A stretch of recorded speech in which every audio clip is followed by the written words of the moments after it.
over on the Twitter side, it looks like we are officially live with the Twitter space. And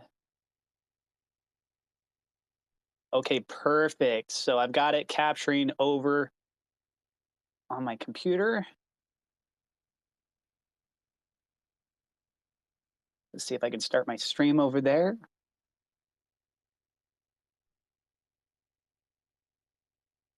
And looks like it's trying to connect. Welcome, everybody. All right. Well, we are live. It looks like everything is working out just fine. So, for everyone that's listening in on this Twitter space, I've got some great news for you. You can either listen to the replay of this over on Twitter once this is done, or you can find it over on my YouTube channel. So, the YouTube channel itself is technically live. I'm Crypto Atlas on YouTube if you want to be over there, or if you want to hang out over here on the Twitter side. I encourage you guys to come up and speak in this space. And last episode that we focused solely on SafeMoon. So in this episode, we're going to talk about the future of cryptocurrencies, kind of where we are at right now. We'll go ahead and do a little bit of a backtrack leading up to this point and where it looks like the direction is going. These are going to include things like the metaverse, NFTs. There's new passive income kind of cryptos that are coming out. The tokenomics is going to be playing a significant role. The worldwide adoption and moving their country's currencies over to blockchain technology, that kind of a thing. So we got a fun-filled episode to talk about with you guys. I would love to have some guests come up. So if you guys are listening, you want to be able to either ask questions or speak your own mind on these topics. And again, it could be about SafeMoon. It could be about other cryptos as well. But this is definitely going to be focusing on the future of cryptocurrency as a whole. So with that being said, my name is Crypto Atlas. Welcome, everybody, to this Twitter space. This is the third installment in the series. My last episode was on Monday, and the episode before that was on Saturday. So my plan is to have these at 6 p.m. Pacific Standard Time. That is 9 p.m. Eastern, and running for 1 hour. I will be taking tomorrow off. I believe my buddy is going to be hosting his own Twitter space, Generation Crypto. I'm going to get everything verified with that, and I'll have a more hard set schedule as things continue to move on, but I will keep you guys up to date. So my plan is to be back again on Friday, but we have 1 hour today. So if you guys would like to come up and speak, just simply click on the request button down below, and let's go ahead and roll right on into this. So let's talk about the history of cryptocurrency. Actually, sorry, it's a quick side note. If you guys can help on Twitter side, if you could help share the link to this Twitter space, maybe we can get some more people to come in here. Be really greatly appreciated. So let's go back through his, oh yeah, and also I'm not a financial advisor, not financial advice. Everything I'm sharing, my own opinion, my own research, go do your own research, typical disclaimer stuff, right? Going through the history of cryptocurrency, let's go back in time. So we're going to actually go precursor to Bitcoin. A lot of people may not realize this, but with the development of PayPal in the early days, their vision, their goal was to try and find a financial-based system that could replace our traditional system. And they were looking towards something kind of like crypto, but they couldn't find the answers for it. So PayPal, widely used. Is it directly tied with fiat? Yes. Is it now getting more involved with cryptocurrency? Yeah, it is, but it took some time, right? So then we go ahead and move forward, and there was a gentleman who went under the pseudonym of Satoshi Nakamoto. Now, it's debatable. Some people will say that it wasn't just one individual, it was a group of people. But regardless, we do not have complete concrete evidence publicly of who it is. People can speculate all they want. There's court cases that are going on. But at the end of the day, there's a very large sum of Bitcoin that's being possessed in wallets that are attributed to Satoshi Nakamoto. And they haven't moved in many years. And we're in an industry space where it's interesting, the perspective of people that go into investing in projects. On one hand, people love transparency.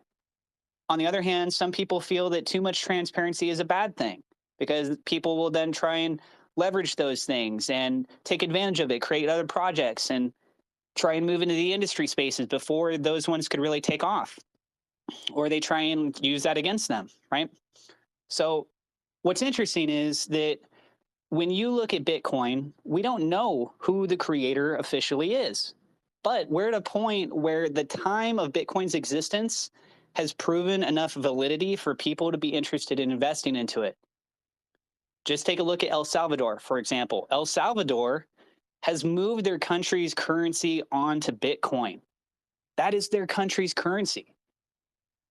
Now, also take a look at Russia. There was news today, and if you guys didn't hear about this, this is some big stuff. Russia is classifying Bitcoin as a currency. So the way that we categorize this stuff is also continuing to evolve. And regulations are coming in. People are figuring out a little bit more of like, hey, as a government with our people, how can we regulate this stuff so we can try to protect the people, but we also don't have this collapse our own economy? Is this stuff actually okay? And they're gauging things. So things will continue to evolve. We have things like KYC. KYC standing for Know Your Customer. So when you go on to a platform and you register to go do crypto trades, things like that. So we're talking about centralized exchanges, Coinbase, Gemini, Binance, KuCoin, that kind of a thing. You go through KYC, and that actually helps for protecting in many different facets of what's going on. One of the early accusations against cryptocurrency was the fact of anonymity. They didn't like the fact that people could remain anonymous and go do these trades online. And some of these things were through illegal things, drugs. It was through, hostage, ransoms, those kinds of things, ransomware. And so you got bad apples that are making the whole industry space look bad. But in reality, we're missing out on the bigger picture here. The fact that we have blockchain technology means that everything is publicly available for transparency in that regard. So the value that KYC comes into play for exchanges is that if, let's say, somebody did a hack or they did a bribe and they received these crypto funds, you can document through the blockchain where all of these funds are being transferred to what wallets. Some of them will use washing type systems, really make it complicated. But in the end, if it all comes back to a wallet address that then is trying to move to a centralized exchange, the centralized exchanges can document who that individual is in real life because they had to go through that process in order to make the account, which then raises the whole question of, was that individual directly involved? And it makes it much more probable of an investigation to find out the validity behind that and to secure the funds and to be able to close down some of these wallets so that it's not actively available to trade. So the industry itself is not what it started off as. What it started off as was Silk Road.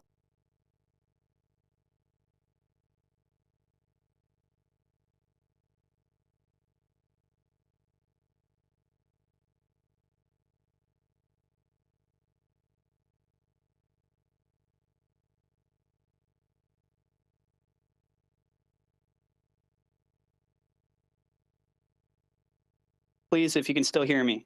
My Twitter just bonked out for a second. Just let me know in the Twitter space, please, if you guys can still hear me.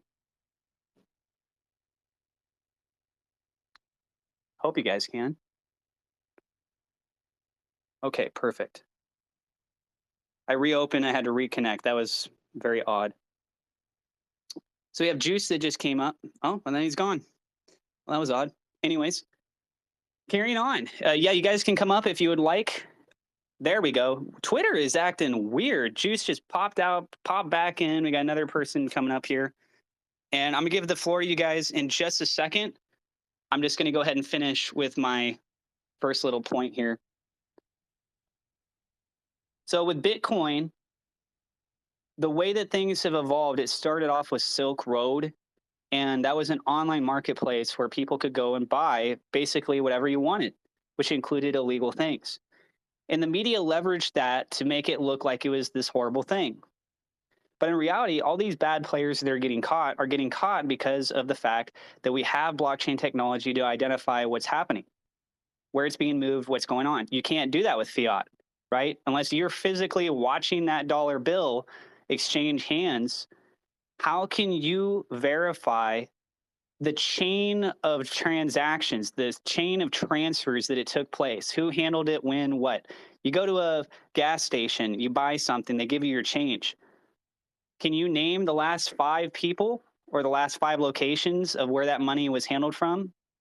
physically, you can't. So this is one of the values that blockchain technology brings to the table.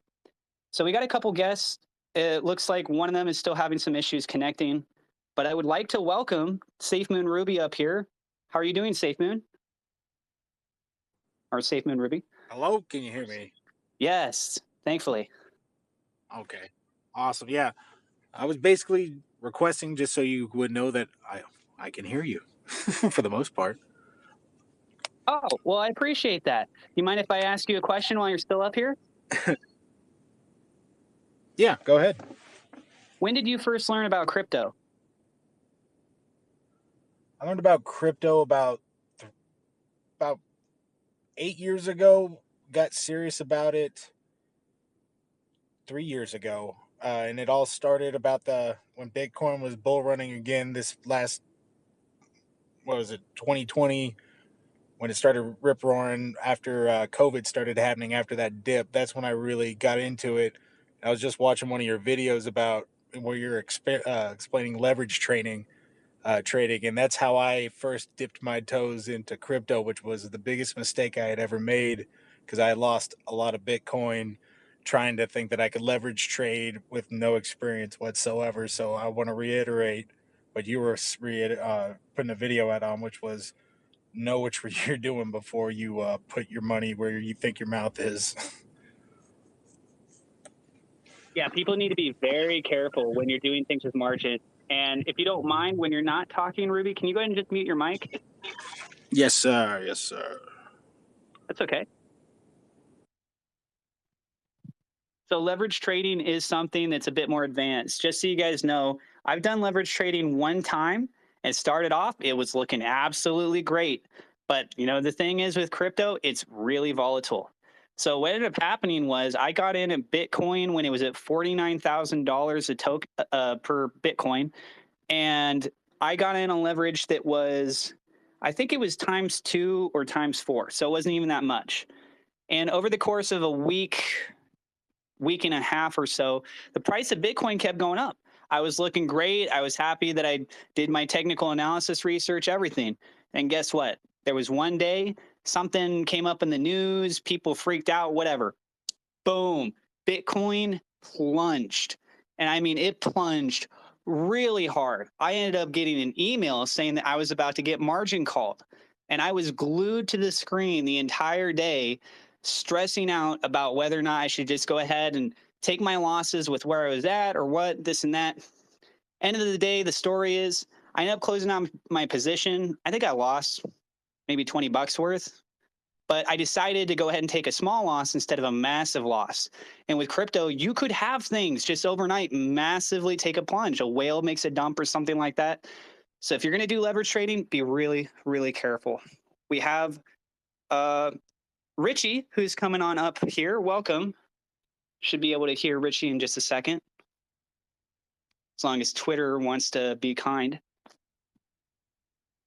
Some other things we'll be talking during the course of this podcast, which again, this has a replay that will be up on Twitter, and I'm currently live over on my YouTube channel. So if you guys would like to go and check that out over there, I'm Crypto Atlas, and the replay will be available.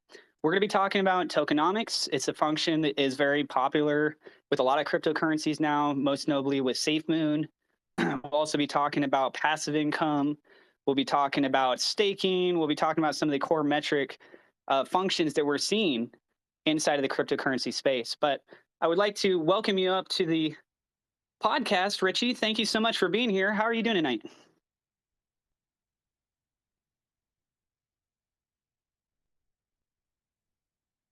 Richie, if you're talking, we can't hear you for some reason. I'm all right, mate. How are you? Oh, there we go. Now we can hear you. Yeah, I'm doing great. Thank you for asking. Good. And love your videos, your content, and I think it's great. You do a great job putting all that stuff out there. So when you're talking about the anonymity of Bitcoin and the future of, I suppose, crypto and SafeMoon, I don't know if you guys were part of that that fucking terrible Bitcoin maxi Twitter space on Sunday. It wasn't good.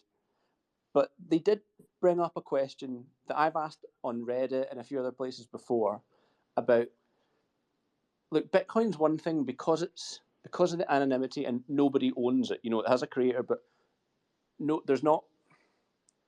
I mean, you have whales, but you don't have a company behind it. And I suppose that's the thing with SafeMoon, that like I'm invested in it. I've lost all my shit in Trust Wallet before, and I bought back in. You know, there's just something about SafeMoon that gets you and keeps you there. But my problem with it is that we don't own shares in a company. We bought this product that we wonder whether it's going to go up or down or not. But if SafeMoon starts making money from the Gambia for putting in windmills, or I don't know what other things are. Okay, they're not making money from the wallet, but like, you know, they're 0.25% from the swap that they get. That's not money in our pockets. It's not like we own shares in Apple. We just own a token. And I think that's quite a hard thing to get your head around, if that makes sense. That's a bit of a ramble, but do you know what I mean? Yeah, I can understand what you're saying. One thing to take away from this is that when you invest into a lot of these companies, right? What is it that you own that the company has made that is actually increasing the value of that other byproduct? So in this instance, what's going on is SafeMoon as a company is going out and they're doing all the footwork. And by giving these different products and services with for SafeMoon's use case, the actual ownership of SafeMoon, its price will end up going up. So I don't think it's necessary for cryptocurrency companies to necessarily go public. I think that it creates an option. But remember, if you go the route of doing things with shareholders, then what happens if you become a majority shareholder? Does that mean that you now get to do jurisdiction in what the company does with their decision making? And does that also tie back to what happens with the contract? Because if the company owns that contract and you start to get a majority share, maybe you say, hey, I want this function changed. You need to update that in the contract. Well, I'm majority shareholder, right? So a lot of the complications will definitely move forward if you do try to do a joint partnership between things that are supposed to be essentially decentralized with centralized elements. So creating things like SafeMoon Swap, that's more decentralized. Anyone can download the wallet, make trades, and you're good. You do a centralized exchange, you got to deal with regulations, things like that. So yeah, I can understand the concern, wishing that you could get a cut based on the actual footwork that they're doing. But hey, if you want to go that route, for all we know, SafeMoon, they might end up releasing some stuff as public stock in the future. I don't think that they're going to go that route. Another thing you could do is go work for them. Maybe they have things structured internally where you can be able to benefit from that as well. But in the end, I'm all for it. Like, get as many use cases out for the cryptos as possible. If these companies are actually creating partnerships, real world use cases for these digital investments that we're putting our money into, and that increases the value of that, it's one less headache for me to have to worry about. And in the end, I'm just looking at a specific goal.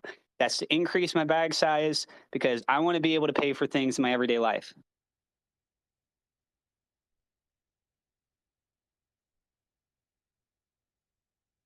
That's my take on it. I hope that answers your question. Did you have any other questions you wanted to bring up right now? No, I think so. I think that, I mean, it makes sense. I just think, look, I go back and forth with it. It's one of those things. It's like, you know, I invest in lots of different companies, and you know that you go to shareholder meetings and all the rest of that. But there's nothing on paper saying that because you have bought the token, like you know yourself how it works. Look, it's a risk, and it's a risk that we've all taken, and you just have to make peace with, I suppose. The other thing that I did want to ask is, has anyone here ever looked into the ICP token or coin from Dfinity? I started looking at it the other day, and I started reading the white paper, and it's completely beyond me. But there is a whole lot of 32s in there. I have not personally looked into it. I have the feeling that you maybe tagged me in the past on Twitter or something about this. Am I right on that? Yeah. Look, I'm not shelling it at all. one of my biggest clients has put a lot of money into it, and or they're starting to put a lot of money into it, and that was why I started looking into it. But the whole white paper, it was just a bit beyond me. But I was like, I started reading it, and you're right, I did tag like a lot of the SafeMoon guys on Twitter, because I started reading it, and it's like 32 this, 32 that, 32 the next thing, and I'm like, fucking hell, this screams SafeMoon. Yeah. Yeah, I mean, look, if you see 32 anywhere, your mind, if you're in SafeMoon long enough, you're automatically going to be like, oh, is that what SafeMoon is? That, or just even making you think it's SafeMoon. So I remember I saw a tweet, which I'm assuming was from you about that, and it just kind of went in one ear and a little bit out the other, because of the fact that, sure, you see 32 associated with another crypto project, but in the end, it's just a number. I think it's more about, based off of what we know from SafeMoon, what is the most realistic reasoning? And there's been lots of explanations that are out there. And I'm willing to take a little bit of time and kind of look through what it is that you're talking about. If you can go ahead and like retweet at me so that it's fresh and I have a reference point after like all this is done with the podcast, it'd be great. But I think realistically, somebody else had really hit the nail on the head here. I think 32, guys, for SafeMoon is all about Web 3.0 and connecting it with Web 2.0. And it's just that whole evolutionary phase. And so you got Web 3, Web 2, bridge the gap between the two of them, and boom, there you go. You got 32. Something else that I think might be going on. You see these 32 transactions, and people were saying, oh, look, you can see they're doing 32 transaction buy order testing over on Mandala. Well, we saw 32 SafeMoon getting bought over on the Bitmart side, too. That's where this whole meme originally started. For all we know, they could just be running internal tests to make sure that the SafeMoon tokenomics functions are working properly before they officially launch it on the exchanges, or if they're trying to work on some other features. I know that the 32 that they had was when Bitmart was already live. So that does complicate that answer a tad. But the fact that we saw it happening over with Mandala and somebody had screenshot and shared that recently, that just kind of reaffirms things, because it's not publicly tradable yet. So why would they be doing that internally unless they're just trying to add on themselves now? But I think the 32 is most likely bridging the gap between Web 3.0 and Web 2.0.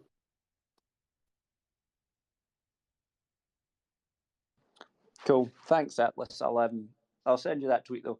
The other thing that I wondered about is, do you have any ideas about liquidity pools and what happens to them once you move from the SafeMoon token? If this is indeed what is going to happen, if we move on to the SafeMoon blockchain, my understanding is that you don't need a liquidity pool after that, because you have a coin rather than a token. And I wondered if you could use the liquidity pool, if it's not locked up anymore, to create some sort of stable coin, stable token on, as you know, collateral for like a stable coin. If you could use that locked up or unlocked liquidity for a stable like USD SafeMoon coin or whatever. Yeah, I think that's a feasible pitch for sure.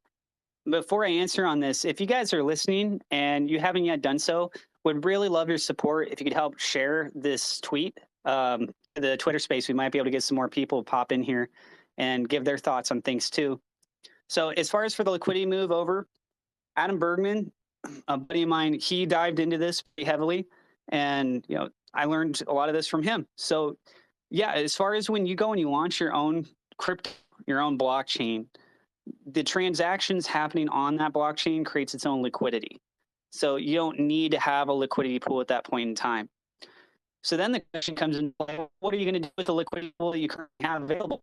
It could still support the ecosystem that we have over here with Moon Token. You might end up having two separate ones. And I'm just theorizing on this, operating to what Binance is doing, how you have like the BNB, and then if you swap it over to the BNB on the Binance Smart Chain, you could be able to use that doing transaction fees, and that would end up taking place in the blockchain itself. But John hinted in the past about SafeMoon doing a stablecoin type of thing. And what would be tied in with that? Well, liquidity is all about trying to have more or less insurance. It's like a treasury vault, right? So having things tied in with stable coins paired with the liquidity pool, I think is a very valid proposition. How much of that would be integrated in, if there's limitations on how much you can do, that I'm not fully sure on. And it's something I could probably try and dive more into, but it sounds very reasonable what you're saying.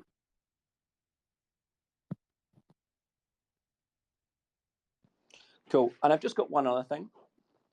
When we were talking about, the future of crypto with anonymity, like the Docs team versus the Bitcoin Satoshi that nobody knows who he is. Where do you think Drip and Animal Farm land here? With everyone knows that it was Forex Shark that's created it, but he's not really doxed. He's, what do you think about that? I'd say first off, let's look at the liquidity. How much is there for security in that? Because at the end of the day, if things are going to get rug pulled, et cetera, these projects, it all comes back to, well, what happened with their liquidity? And publicly, we can see the open source code for all this stuff. Unfortunately, a lot of people, they just make assumptions. They don't do their proper research. But yeah, you got locked liquidity. You can go on the Animal Farm website, see live updates of what's going on with their locked vault. As far as the anonymity goes, that ties back to my point with Bitcoin. We don't know who Satoshi Nakamoto is. He very well could still be alive. People assume that he's dead, but technically those are wallet addresses that belongs to someone, and that's enough in there that if they decided to sell it, especially because we know it's Satoshi Nakamoto, everyone would panic and freak out. Right? Think of all the miners, everyone that's involved inside of Bitcoin. Think of El Salvador, which has it as their national currency. Think about the fact that Russia just declared the fact that it's a currency now, right? So you have the adoption of a crypto that is backed by an individual that we don't concretely know who it is.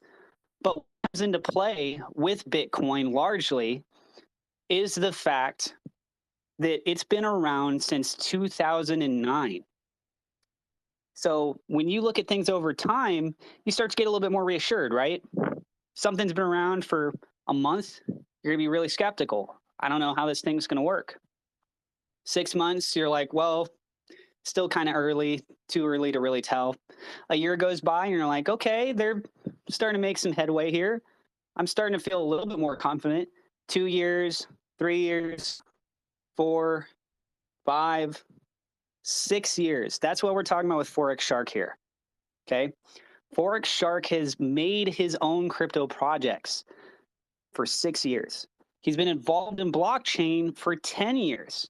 Sure, we don't know who he is exactly, but the projects that he's launched, especially the ones that were tied in with centralized exchanges, he had to go through a system of KYC with his team. And he elaborated on this during the AMA that I talked with him. So what happened is that the exchanges say, hey, we need to identify who you are internally, make sure that you're legitimate. They verified who they were. Then after everything looked legitimate and fine, then those documents were destroyed. But in order for them to even get listed on these exchanges, they technically still had to go through a KYC system. So what I'm looking at on this project, as far as the doxing goes, and that was a question I directly asked him because I was curious what he would say. And I know many people in the community are wondering the same thing, right? And he just straight up said, look, you're talking about decentralized elements here. There's actually a risk that comes into play. A lot of people don't realize this, right? Because of regulations. So if they knew exactly who he was, they could potentially come after him for certain countries based on the regulations that they change. Because we got to remember, guys, regulations, compliances, different countries view things in different ways. That's just how it is. If you create a platform that has an ethos that you already figured out the math behind, and he ran case studies on this stuff. I got a video coming up on 15 minutes. I got it scheduled that actually does talk about Drip, and there was an article that was published that had FUD. I addressed a lot of the stuff that's in there. But the anonymity of Forex Shark himself, you got to remember the credibility behind the individual. And this is verifiable information because you can go and look up in the Telegram or the Discord, and you can find out about his previous projects. You can see the remarks people all said back in real time, right? You can scroll through, go back to when the year and the dates and stuff when those projects went live. You can look up the blockchain information, find out if those projects are still around. Did they get rug pulled? Did they have issues? All that stuff. It's all public information. And they haven't been. So you got 6 years of reputation backing this individual. And if you actually, or I mean, not necessarily you, I'm just kind of saying this broadly, but if anyone goes in and listens to the AMA where Forex Shark talks, he talks basically nonstop. This guy is on another level. I mean, his education into blockchain is so vast. He would say things based on scenarios of other projects, what vulnerabilities that they had, how he addressed it, how people could try and approach doing this, and he already figured out ways to fight against that and this and that. And I was like, man, I got a list of other questions, and he's been talking for 20, 25 minutes of just information on this one topic. Frankly, I've been involved in crypto for years. It was kind of overwhelming for me. So he has a large community. He has a lot of credibility. And you look at his track record, and to me, that's what gives more confidence. Knowing that the contracts, the liquidity tied with those, that they're locked, that there's constantly this ecosystem that's contributing and showing more support for the liquidity. The fact that they have more use cases coming out. There's so many factors there that for an individual like Forex, I think that you really need to factor in the bigger picture. So I didn't listen to the AMA with him on your. I think I listened to one with RJ, but didn't really give it my full attention. But interestingly enough, I didn't consider what doxing yourself with different countries and regulation might mean. And I wonder, with decentralized, I don't know, when you see what's happening with like in the media and stuff like that with Joe Rogan, like, you know, in the way that there's the witch hunt after him, could you imagine what the banks will be doing with the Forex Shark because he's paid us all 1% a day? I mean, he wouldn't last long in America, I don't think. But also, well, you know, it's funny. Sorry, Richie, it's so funny that you mentioned banks, right? Because let's talk about banks for a second. Banks have often outspoken against Bitcoin. Why? Because that pulls away their customer base. They want you to go to the bank for loans. But with the evolution of cryptocurrency, which we go back to the topic here, right? The future of cryptos, you can eliminate middlemen. What happens when you say, I need a loan for a car, I need a loan for a house, something like that? You go to the bank, they're going to look at your credit score.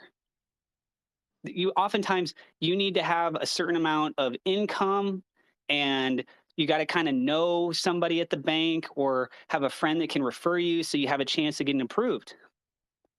But with crypto, we've eliminated all that. It works in crypto almost like as if you go to a pawn shop. You put up collateral. So let's say you need $100 worth. You can go through things like BlockFi lending, where you say, all right, I'm going to go ahead and give you my crypto asset. And what you're giving them is based on a time frame. And you're going to have to pay an interest on that. So you're getting fiat, which is what you need right now for your everyday life, right? Yeah, you need that to go pay for your car or your house or whatever.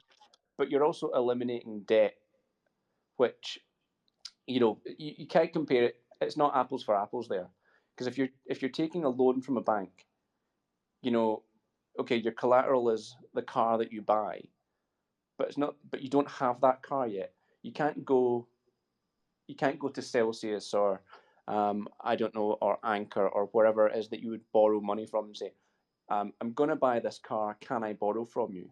You know what I mean? That's not how it works yet. But see, you need to owe debt. My point is, when you go back to the bank system, they have what's called fractional reserve banking. And it's an unsustained system if the entire customer base came forward and they say, I want to withdraw my money. Because what happens is when you go in, make a deposit, they're using your money as leverage to pay other people for these loans, right? And then what happens is that they're actually skimming out that money past beyond the point of what actually exists. So the Oh, I traditional agree. fiat system that we have right now, yeah, it's already intrinsically flawed. But my point is that when yeah, you look at crypto, you can go the route of getting loans, and the banks want you to come in and get loans because they're using more money, right? They're getting more customer base. And the fact that you have to pay off this interest rate, they're hoping that you're going to do that because then they make a profit. Because banks, they're a business in the end.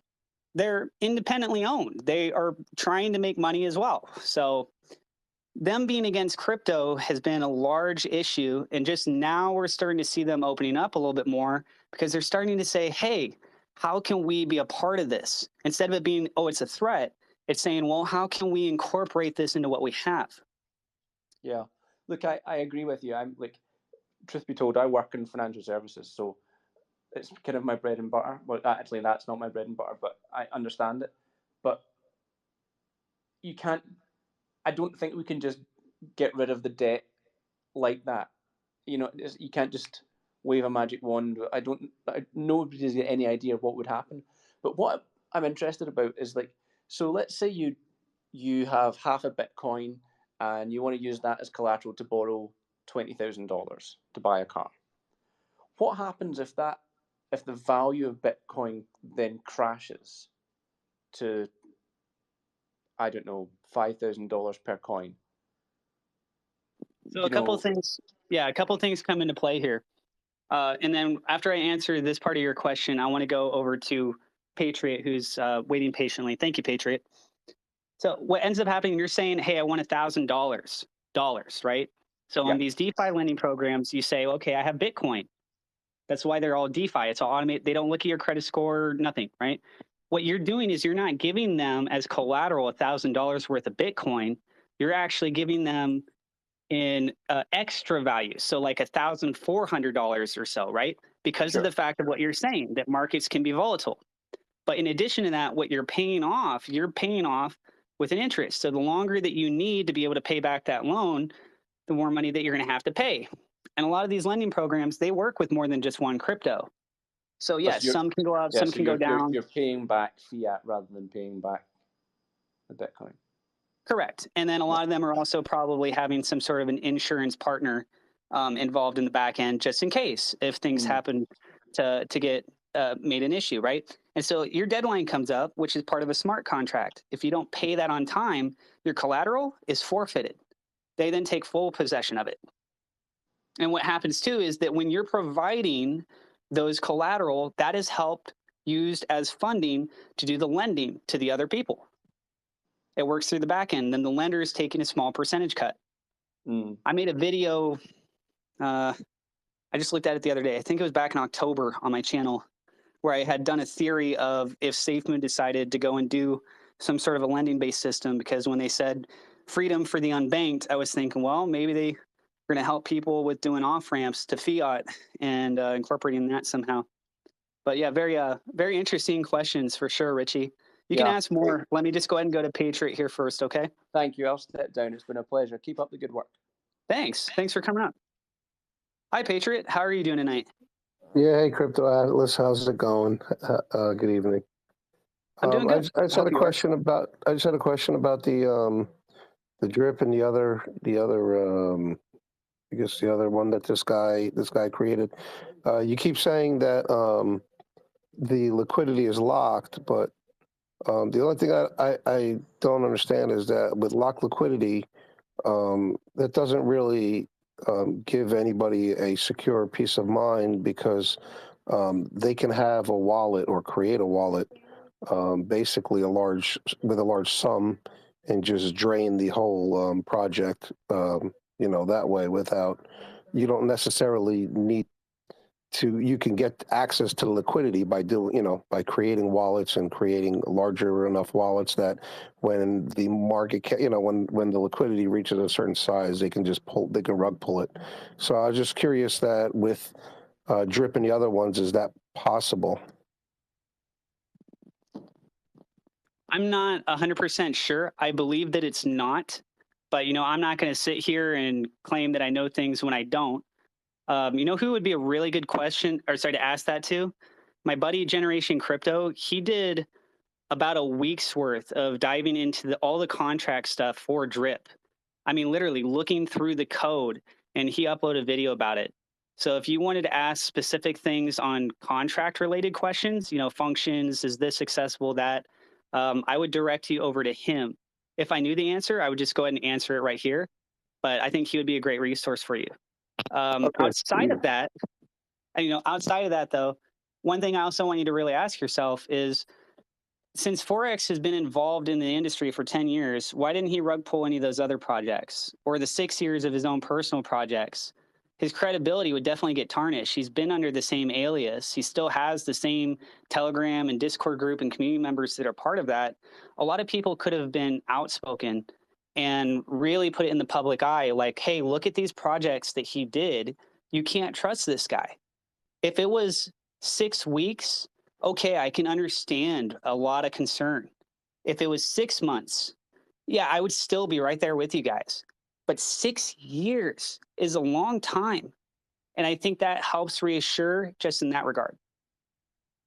Yeah, no, I agree with you. I just, you know, like the lock liquidity thing, I don't buy it anymore after I've seen some of these, you know, some of these people create these tokens and create large wallets out of nowhere and just drain the whole pool and rug it. Um, I don't, you know, today I don't really care if they're locked or unlocked because, you know, basically, like you said, the history of the person is probably the most important part. You know, doing the basically what I call catfishing. The people who are creating these tokens and these contracts. If you do enough research and they have like that good, you know, that history, it definitely goes a long way in this community. But I appreciate you bringing me up and let me speak my piece. Have a good evening. Yeah, you have a good evening too. And, you know, I don't mind people asking these kinds of questions. And I hope you guys don't think less of me if I don't know the answer. I am very transparent and honest about things. So if I don't know something, the next best person that I know that has good background knowledge on that kind of a topic would be Generation Crypto. And so I highly encourage you guys to go see what he has to say for sure. If you want to learn more about how blockchain works, Adam Bergman, another friend of mine, he spent a lot of time really diving into how that whole ecosystem works. So specific questions to get more tech savvy, I would direct to certain other people that have just specialized more time in it, right? So yeah, you're more than welcome to ask those kinds of questions, guys. As far as another project goes, I haven't made an investment into it yet. I'm still learning more on it. I'll let you guys know if I actually feel more confident in it. But one of the things that I saw with that other project, and I'm not talking about Drip, I'm not talking about Animal Farm, I'm talking about another project. Well, I'll just keep it anonymous, right? So I'm looking into that one, and one concern that I have is that their top wallet is not a smart contract. And so what I had found out through talking with my friend is that because it's not a smart contract, it's a wallet. And I further found out that the developer of this other project, they technically have the private keys. It's supposedly stored on a cold storage wallet. And see, that raises red flags to me because then I'm wondering, like, are they actually going to end up draining that? It's a newer based project and it raises really big red flags. I don't know about something like that. But you know, when you go and you look over with Drip, you see that it's a smart contract. So the functionality in the coding, I haven't looked directly in the code itself. But I know my friend Generation Crypto has quite extensively, and he understands how the code is actually laid out much better than I do. So I would recommend you guys to him. Let's go ahead and go over to SafeMoon Ruby. All right, I unmuted.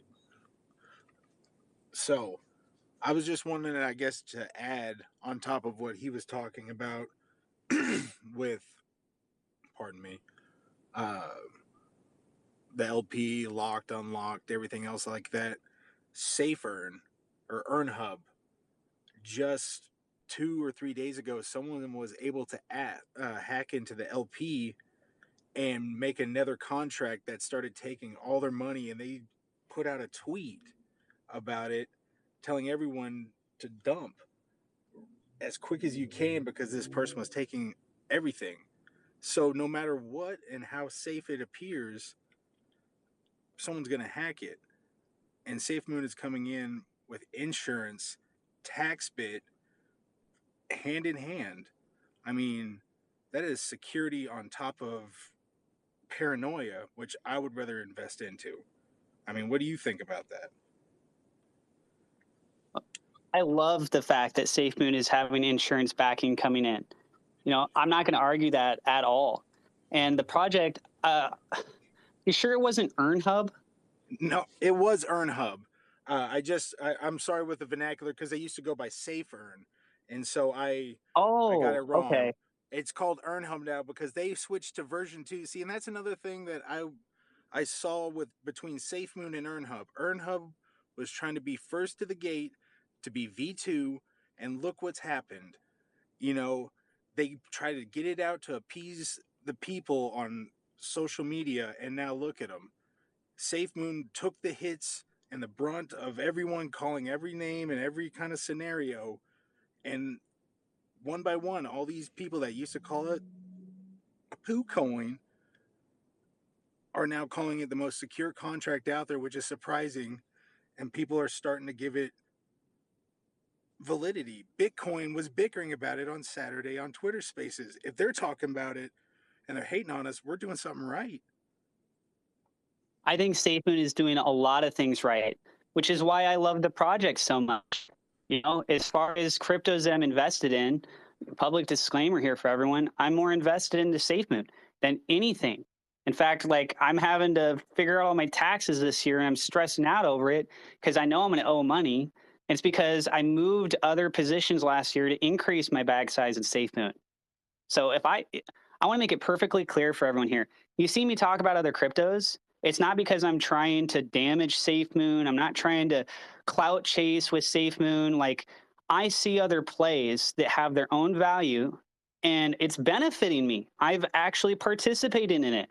So when I talk about these things, it's because I also talked about it with my brother. I talked about it with my roommate. I talked about it with my best friend, Brian. Like it's the same kind of mentality. I don't want to push things to people that I don't invest in myself. I don't actually believe in.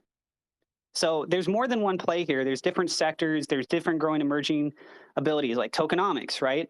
SafeMoon really blew up with the whole tokenomics thing.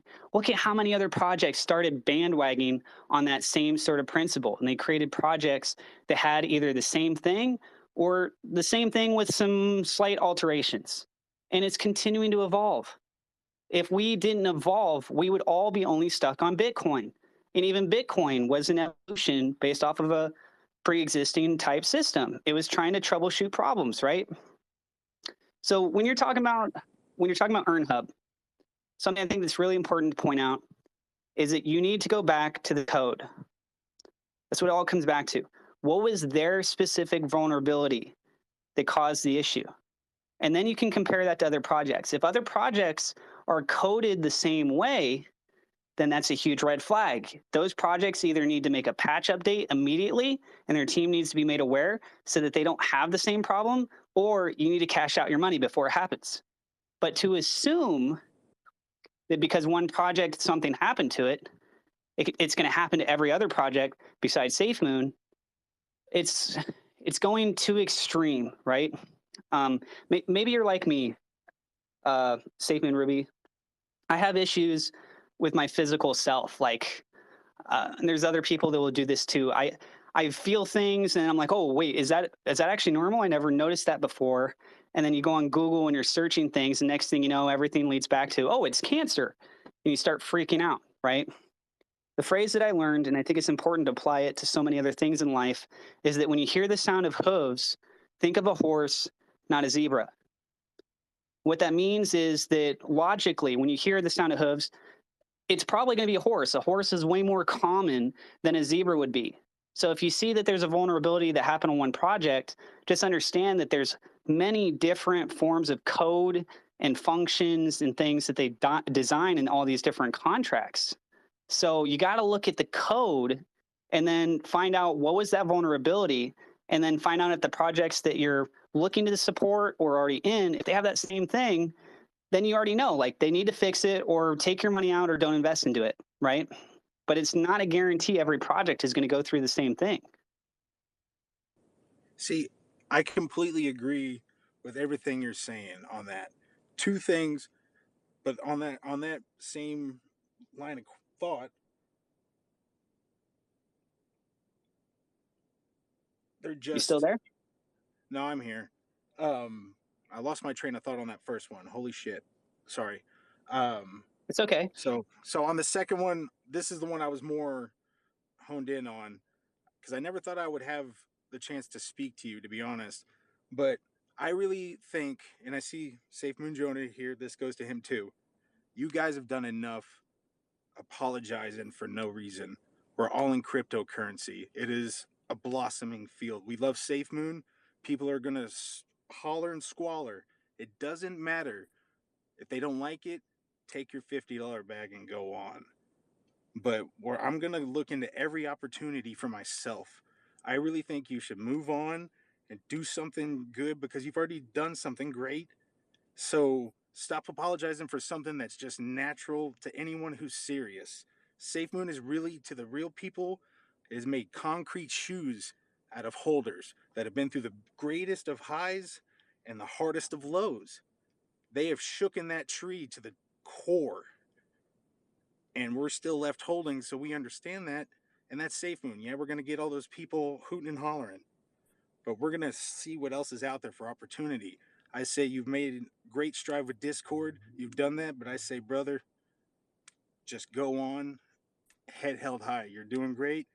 Everyone in here that's listening, that's the crypto way who really understands. And that's all I want to say on that one. Thank you so much for the kind words, man. To touch on the fact of apologizing, I think I apologized one time, and that was like when I first was making the videos about drip, because I had done a tweet back then, and I tweeted, I was doing a side-by-side comparison, and the verbiage that I was using, my intention, right? I don't have the tweets anymore, but I'm telling you guys because I'm transparent about things. When I did the tweets back then, I was doing a side-by-side and analysis of what the performance results were that I was seeing based on my investment with Drip and then with where we are in the current market with SafeMoon. But unfortunately, what happened is that people flipped the script. I was just trying to show that that's based on current market, and I was trying to use verbiage that was illustrating currently, not long term, right? So the play that I was seeing that I just came into was to help validate the credibility of Drip. Because as I talk so often about SafeMoon, I only talk about other cryptos from time to time. Most people don't talk about it, but if you look on my channel, I do talk about other cryptos. I've had a history of talking about a handful of different cryptos. So this Well, is the new play, right? no, okay, maybe But that was like the only time. apology was the wrong word. I apologize for that. Yes, I mean like you always have that in parentheses. Now I'm going to talk about another crypto. Don't flip out. If they Oh, don't I see. you know Yeah. what I mean? Like you always kind of pat it, like you're gonna like we're easing into this bathtub right now. Get ready. No, man. Like I say, just we talk about it. If they don't like it, you're gonna have those people that are gonna comment everything on like that. But you know what? You're doing the right thing. Everyone that's sitting there hating on you, you got to have your haters to know you're doing something right. And I know that's not affecting you. I didn't mean it like that. I just mean, just give it like it is. You give great content. Joe gives great content. You know, great everyone in here, that does YouTube and stuff like that. I listen to everyone.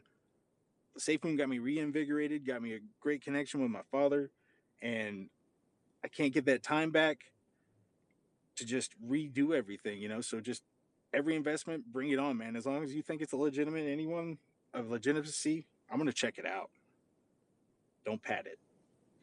Guys, every single video that I do, I always have the same cookie cutter standard like disclaimer. I'm not a financial advisor. This is not financial advice. Everything I'm sharing is my own opinion, my own research. And then I finish by saying, I encourage you to go do your own research.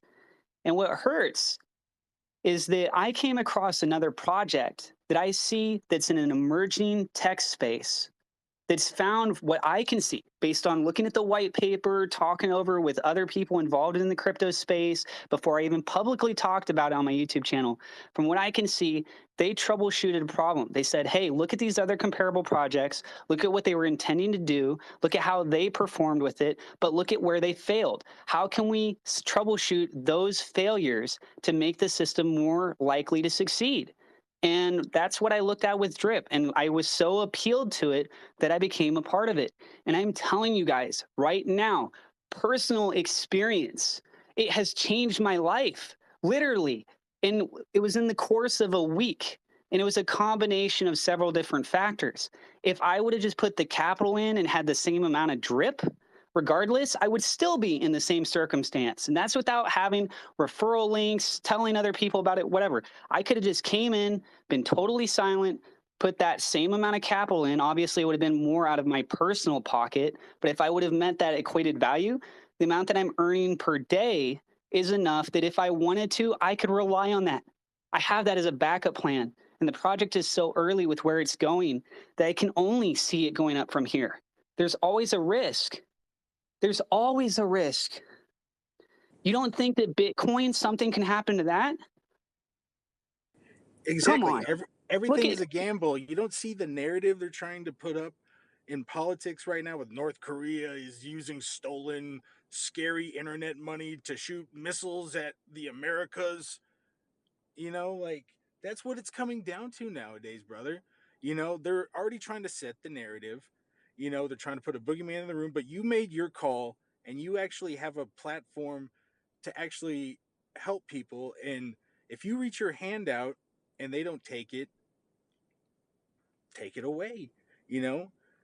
Yeah, And I'm just exactly. saying, Tommy, I'm not forcing. You know what hurts? What hurts me personally is that I take the time and I go and I do the research and I compile things into notes and I put it in a video format so that people have the resources if they want to go look into it further in the description, or if their days are busy, they can get a rough idea. But I always encourage people to go do more research. I'm sharing these things because I believe in the projects.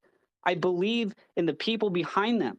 Am I going to bat 100% all the time? No. Do you think anyone that goes into this space, if you talk about more than one project, what are the odds that something might go wrong? Right? But right now, my track record, I feel like I'm doing really, really good. And so if you guys want to look into the project, you can. If you don't want to, you don't have to. But what hurts is I keep having people in the SafeMoon community, specifically in the SafeMoon community, that are crucifying me. I've spent almost the last year doing how many videos on SafeMoon? It's like people think that I'm trying to tear the SafeMoon community apart. I'm not. In fact, when I talk about these other crypto projects, especially on YouTube, it's based on an algorithm that dictates on a video by video basis. The tags that I put in is going to be pushing to people on YouTube that are trying to look up those relevant things like passive income or about Drip Network itself. I'm educating those individuals. What do you think happens when people find my channel for the first time? They like what I have to say about that project that they were curious in, and they subscribe. And then they see that I'm uploading videos on SafeMoon, and they go and check it out, and they're not invested in SafeMoon yet. What about those people? Those people that are now becoming people in the SafeMoon army, right? Everyone is chasing after me, saying that I'm just trying to use the SafeMoon for clout, and I'm trying to do this as selfish games. And then I've been defending all day. Go look through my tweet replies. How many things that were FUD that people were saying about the other project that I had to provide evidence on that's already out there and I've made videos on, and I'm committing extra time because people want to make me look like I'm a horrible, selfish guy. And it hurts. It hurts because I legitimately care. This is my reputation on the line. YouTube is my job. The things that I'm sharing and promoting and talking about, it's my credibility. I'm doing all of this. My goal passively is to get to the point where I have enough luxury and freedom of time to go pursue my passion, which is the film industry. That's why I moved out here to Los Angeles. I want to get back into acting. I've been stepping away for years. I've written 15 feature film scripts. I haven't had any of them made. I haven't had the opportunity to go to network parties. I haven't been able to do any of that. Financial freedom is going to help me get towards my dream. And I believe in this so much. And I'm 31 years old, almost 32. And I have so many people that I've met in my life that don't know where they're going. And I've seen an opportunity here, and that's what crypto provides. And if I can share that, and that helps me get to my goal, and I can help other people along the way just by sharing the information and letting people make their decision, but at least they know that it's there. It feels like I have more value in my life as a person. And I'm trying. I'm telling you, I don't have very many people in this Twitter space, guys. I'm trying as hard as I humanly can. I crashed so hard last night because I've been exhausted on handling things. I acted like I was fully alert and awake last night when I did the roundtable. I talked with my buddies before we went in. I was so tired.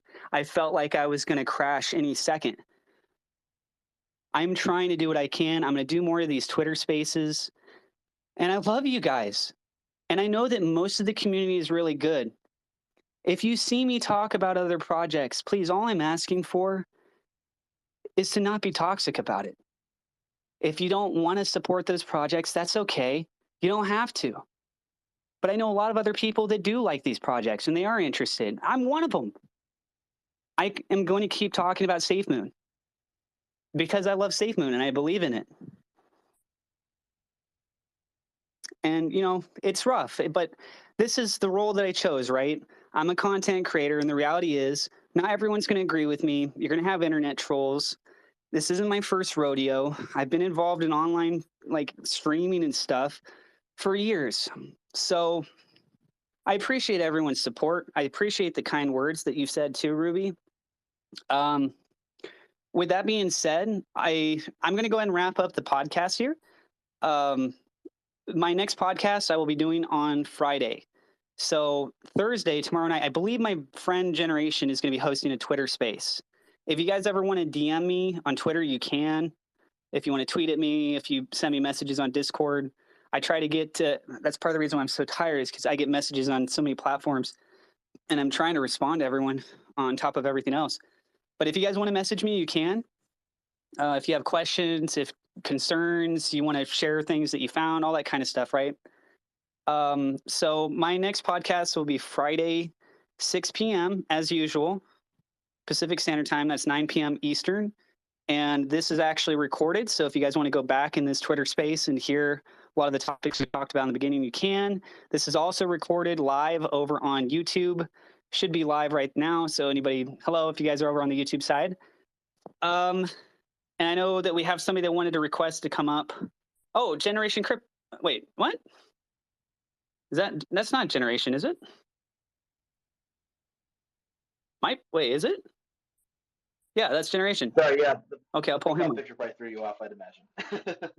Yeah, it did, yeah. I was in the SafeMoon Spanish space earlier today, and they took the time out of their day to make this for me, so I felt like I had to show it off. They're a great space of people, and I was excited to be a part of their space yesterday. But Alice, I just want to say you held a great space today. Sorry I came in late, but I appreciate what you do for the community, man. Your hard work doesn't go unnoticed. I know that you've seen a lot of hate recently, and there's been a lot of things you've been fighting all day today, but I can guarantee you right now there's a large portion of the community that appreciates the work you put into your work on YouTube, to your work you do here on Twitter with these Twitter spaces, and I just wanted to say that I appreciate you as well. Thanks, Generation. Since you're up here, there was a question asked earlier, and you weren't around at the time, I don't think. And I mentioned that it's a really good question to ask you. I don't know if you know off the top of your head, or you could look into it. They were asking about Drip, as far as the locked liquidity that's over there. Is there anything in place that prevents them from creating another wallet, for example, and then draining the locked liquidity pool over to this other wallet? Are they basically asking that in light of what happened with EarnHub? Yeah.